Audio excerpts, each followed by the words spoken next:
Hello and welcome to the third instalment of Captain Colossus Media Time Trials. Now, you probably did see yesterday, those of you that are subscribed or have seen the channel, you'll see that our main man, Wally DJ, set an absolute blistering time yesterday round Dragon Trail Seaside for Daily B. Now, I believe at the time of his filming, he was 28th in the world, which is just incredible.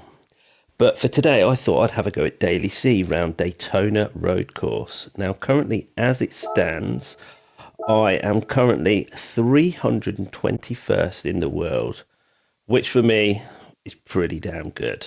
Now, it seems like when you have a look through all these, the bulk of people are using the Ford GT, and there are a few Peugeots in there as well. I know that's also very good for this. But I thought I'd send it in my all new Captain Colossus Racing liveried Ford GT. So, yeah, let's get into it. So here we go as we begin our flying lap. Now you will see here as I approach turn one, you will see that there are these white staggered lines in the center of the track. Now these are what I use for my braking point. Now as I approach this last white line before the corner, as soon as the front of my car hits the end of that white line, I am bang on the brakes 100% all the way down to second gear.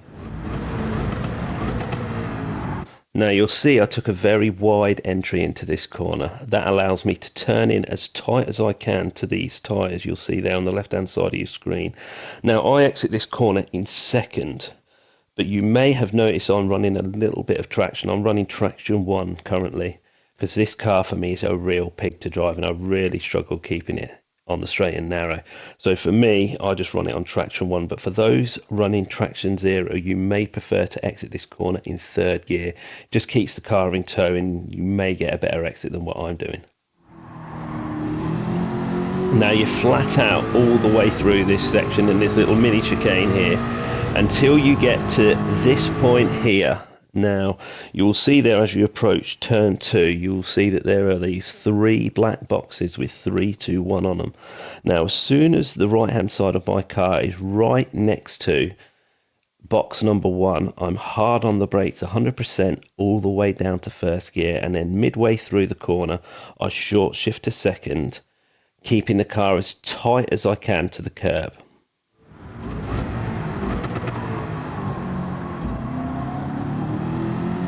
Now again, you're flat out all the way through this section here, and that includes this little left kink here. Now my braking point for the next corner here is here. Now you will see there's that little exit slip road there to the left. Now as soon as my car is in the center of that, that's again when I'm 100% on the brakes all the way down to first gear again, just to help with the rotation, and then mid corner I short shift up to second for my exit.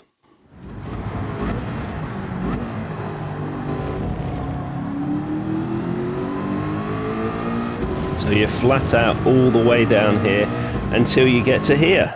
Now again, you will see there's this little exit slip road that bends round to the right there. Now, as you can see there, I'm slowly applying the brakes here now. I'll be 100% onto the brakes here when the car is in about the center of this little exit slip road. I'm 100% on the brakes all the way down to first gear again, just to help with the rotation. And then I short shift up to third for the exit.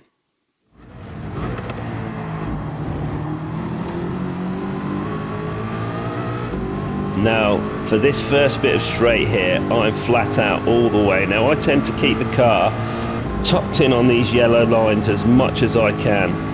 I don't know whether it gains me any time or not. It may or may not. I'm not 100%, but that's just what I tend to do. Now for this next final little tricky bit of the track is this bus stop chicane. Now this can be a real pain, and the key to this is carrying as much speed through here as possible on your exit. Now you'll see there just above my time, I paused it a little bit later than I should have, but you will see there's that black box with the white beacon at the bottom of it. That's what I use as my braking point. As soon as I'm there, I'm 100% on the brakes again all the way down to fourth gear. Now you'll see there, just as I enter the corner, I short shift to third. Now this just allows the momentum of the car just to die down a little bit, and it keeps you tucked into this white line next to the grass here. This is the key to this corner, keeping tucked into this white line as tight as you can. Now, as you exit this corner, you've really got to avoid your left-hand tyres going to the right-hand side of this yellow box in the centre of the screen. If your left-hand tyres go onto that yellow at all, you're going to get hit with a second penalty. So try and keep your tyres either on that white line or just to the left of it. And that's the same for this little next yellow box you can see here in this as you exit the corner. If your left-hand tyres do not go onto that yellow box at all and are on the left-hand side of that yellow box, either on that white section or the grass, you're going to get hit with another half of the second penalty. So try and keep your tyres on, your left-hand tyres on that yellow box. Now, that is pretty much the lap over now. It's flat out now, all the way to the finish line. Again, I keep my car tucked into these yellow lines, but again, it's up to you. And you'll see as we cross the line, it is a 1:44.362. Now, that's a pretty good lap. Now, I will run the full lap back for you now, and you can all take a look at this masterpiece of a livery that Captain Colossus Racing has put together for me.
And there you have it. I do hope you have enjoyed this track guide. I do hope it helps you. And yeah, we will probably be back now next week with another track guide for next week's dailies. Or we may slip in a live stream, streaming some dailies next week. But for now, that is it, and I hope you've enjoyed it. Thanks again.